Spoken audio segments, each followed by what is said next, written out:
Ovako ne puštam unutra, bez kravate, a pogotovo u pidžamu.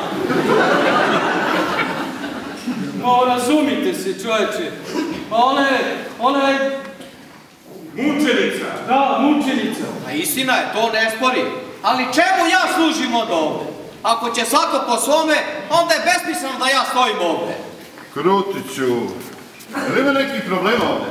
Pa ovaj vaš neće da pusti po moreku bez kravate. Ne treba njoj kravata, već... Krutiću, biti tako formalista. Hajte vi se bakicom gore i saopštite što je. Ja više ovako neću. Drugi put nađite nekog drugog da se stara o redu.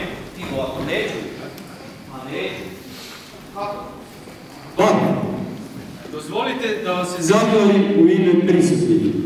A vi, dragi sugrađani, dozvolite da predam ovaj divni izraz naše, kako da kažem, naše... Truda! Da, truda, ali nije to ono što sam mislio. Na vrh jezika mi je naše... Dobro te!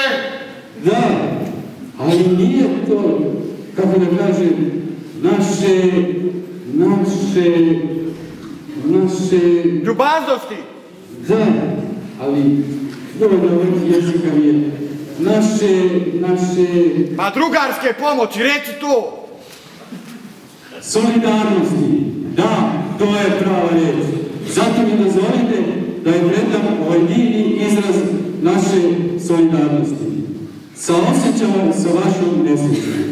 Izvolite. Ovo nisu pare, ovo su papirići. Pa nisu to malo papirići, to su listići za tombolu. Od toga ćete dobiti mnogo lepih poklona.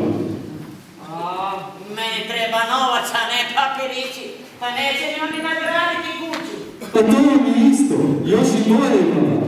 Uzmite se, izvolite.